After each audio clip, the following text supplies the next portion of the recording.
Assalamualaikum warahmatullahi wabarakatuh. Pada video kali ini, kami akan membahas mengenai analisis rasio dengan return on asset dan return on equity. Sebelumnya, perkenalkan kami dari kelompok 7 yang beranggotakan Indasari, Nita Nurfaidah, dan Ulfa Alfianti. Pengertian return on asset. Return on asset atau ROA merupakan rasio profitabilitas yang digunakan untuk mengukur efektivitas perusahaan dalam menghasilkan keuntungan dengan memanfaatkan aktiva yang dimilikinya. Perhitungan return on asset. Ada beberapa versi perhitungan return on asset sebagai berikut. Yang pertama, ROA sama dengan laba bersih dibagi dengan total aset. Yang kedua, ROA sama dengan laba bersih ditambah bunga dibagi total aset.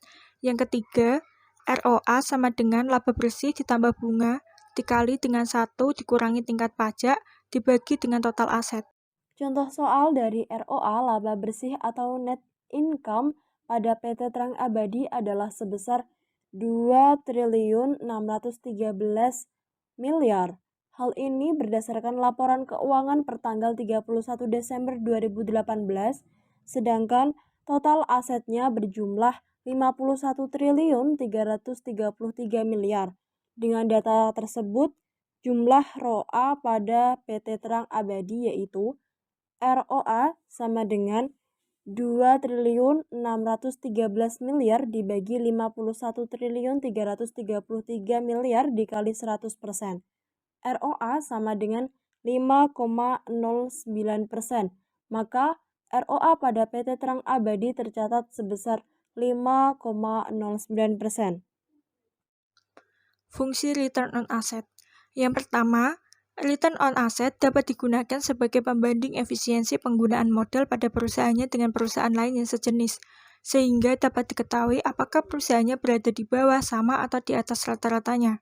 Yang kedua, analisis return on asset juga dapat digunakan untuk mengukur efisiensi tindakan-tindakan yang dilakukan oleh divisi atau bagian, yaitu dengan mengalokasikan semua biaya dan modal ke dalam bagian yang bersangkutan. Yang ketiga, analisis return on asset juga dapat digunakan untuk mengukur profitabilitas dari masing-masing produk yang dihasilkan perusahaan dengan menggunakan produk cost system yang baik. Modal dan biaya dapat dialokasikan kepada berbagai produk yang dihasilkan oleh perusahaan yang bersangkutan, sehingga dengan demikian akan dapat dihitung profitabilitas dari masing-masing produk. Dengan demikian, manajemen akan dapat mengetahui produk mana yang mempunyai profit potensial. Yang keempat, return on asset selain berguna untuk keperluan kontrol, juga berguna untuk keperluan perencanaan. Misalnya, return on asset dapat digunakan sebagai dasar untuk pengambilan keputusan jika perusahaan akan mengadakan ekspansi. Faktor-faktor yang mempengaruhi ROA. 1. Perputaran kas. Dengan menghitung tingkat perputaran kas akan diketahui sampai berapa jauh tingkat efisiensi yang dapat dicapai perusahaan dalam upaya pendayagunaan persediaan kas yang ada untuk mewujudkan tujuan perusahaan. Menurut Kazmir menyatakan rasio perputaran kas berfungsi untuk mengukur tingkat kecukupan modal kerja perusahaan yang dibutuhkan untuk membayar tagihan dan membiayai penjualan. Artinya, rasio ini digunakan untuk mengukur tingkat ketersediaan kas untuk membayar tagihan atau utang dan biaya-biaya yang berkaitan dengan penjualan. Faktor selanjutnya yang mempengaruhi ROA yaitu perputaran piutang. Menurut Kazmir, perputaran piutang merupakan rasio yang digunakan untuk mengukur berapa lama penagihan piutang selama satu periode atau berapa kali dana yang ditanam dalam piutang ini berputar dalam satu periode. Dari definisi tersebut dapat diketahui bahwa rasio perputaran piutang yang tinggi mencerminkan kualitas piutang yang semakin baik. Tinggi rendahnya perputaran piutang tergantung pada besar kecilnya modal yang diinvestasikan dalam piutang. Semakin cepat perputaran piutang berarti semakin cepat modal kembali. Yang ketiga, perputaran persediaan.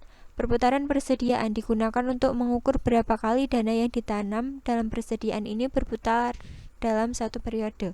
Perputaran persediaan digunakan untuk mengukur berapa kali dana yang ditanam dalam persediaan ini berputar dalam satu periode. Penentuan alokasi modal yang tepat akan mempercepat pengembalian kas. Semakin tinggi tingkat perputaran persediaan tersebut, maka jumlah modal kerja yang dibutuhkan akan semakin rendah. Kelebihan ROA. Yang pertama, ROA mudah dihitung dan dipahami. 2. Sebagai alat pengukur prestasi manajemen yang sensitif terhadap setiap pengaruh keadaan keuangan perusahaan. 3. Manajemen menitik beratkan perhatiannya pada perolehan laba yang maksimal. 4. Sebagai tolak ukur prestasi manajemen dalam memanfaatkan aset yang dimiliki perusahaan untuk memperoleh laba. 5. Mendorong tercapainya tujuan perusahaan. 6. Sebagai alat mengevaluasi atas penerapan kebijakan-kebijakan manajemen. Kelemahan ROA. 1. Kurang mendorong manajemen untuk menambah aset apabila nilai ROA yang diharapkan ternyata terlalu tinggi. Kemudian, manajemen cenderung fokus pada tujuan jangka pendek, bukan pada tujuan jangka panjang, sehingga cenderung mengambil keputusan jangka pendek yang lebih menguntungkan tetapi berakibat negatif dalam jangka panjangnya. ROE, Return on Equity, adalah rasio profitabilitas yang menunjukkan kemampuan perusahaan dalam menghasilkan laba bersih dengan menggunakan modal sendiri dan menghasilkan laba bersih yang tersedia bagi pemilik atau investor.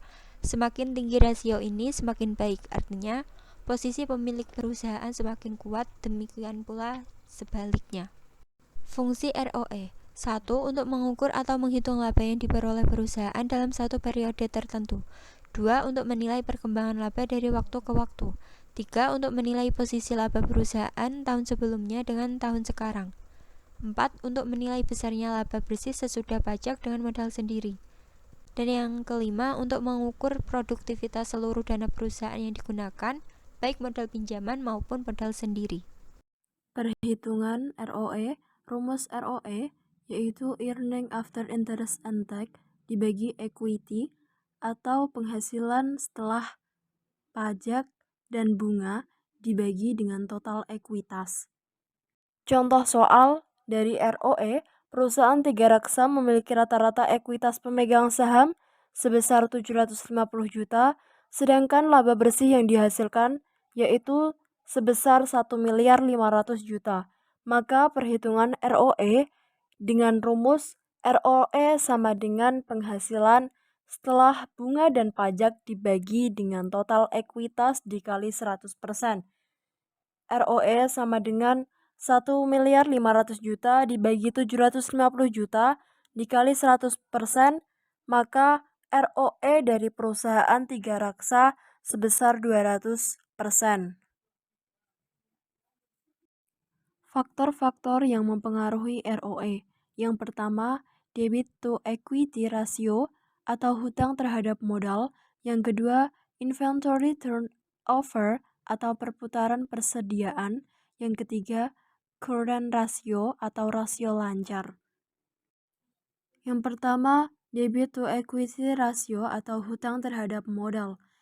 Debit to equity ratio merupakan rasio yang digunakan untuk mengukur seberapa besar beban utang yang harus ditanggung perusahaan dalam rangka pemenuhan modal. Semakin besar total hutang dibanding total ekuitas akan menunjukkan semakin besar ketergantungan perusahaan terhadap pihak luar. Hal ini akan berdampak menurunnya pengembalian modal atau ROE yang digunakan untuk menutupi sebagian atau seluruh hutang-hutangnya, baik jangka panjang maupun jangka pendeknya. Dan yang kedua, inventory turnover atau perputaran persediaan. Perputaran persediaan digunakan untuk mengukur berapa kali dana yang ditanam dalam persediaan ini berputar dalam satu periode. Penentuan alokasi modal yang tepat akan mempercepat pengembalian kas. Semakin tinggi tingkat perputaran persediaan tersebut, maka jumlah modal kerja yang dibutuhkan akan semakin rendah. Yang ketiga, current ratio atau rasio lancar.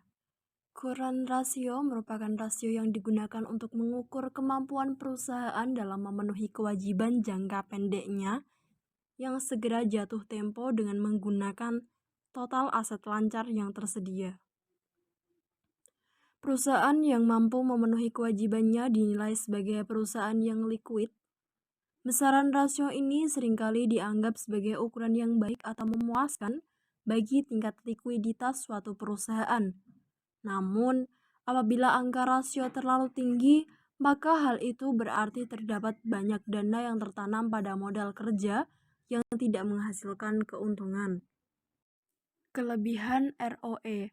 Rumus ROE sangat sederhana. Investor dapat dengan mudah menggunakan rumus ROE ini dengan catatan data yang dibutuhkan sudah lengkap. Yang kedua, memperlihatkan keuntungan secara real.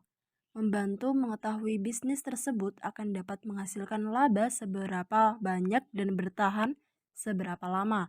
Yang ketiga, dapat dijadikan pencapaian evaluasi kinerja.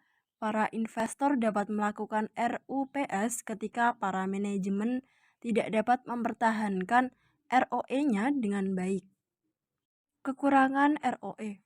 Yang pertama, mengakibatkan berkurangnya motivasi perusahaan karena ROE hanya dilihat dari laba bersih saja, maka akan membuat manajemen akan mencari jalan aman untuk mempertahankan laba bersih tanpa melakukan inovasi yang lebih. Yang kedua, mengurangi pertimbangan depresiasi modal. Perhitungan ROE tidak mempertimbangkan depresiasi modal.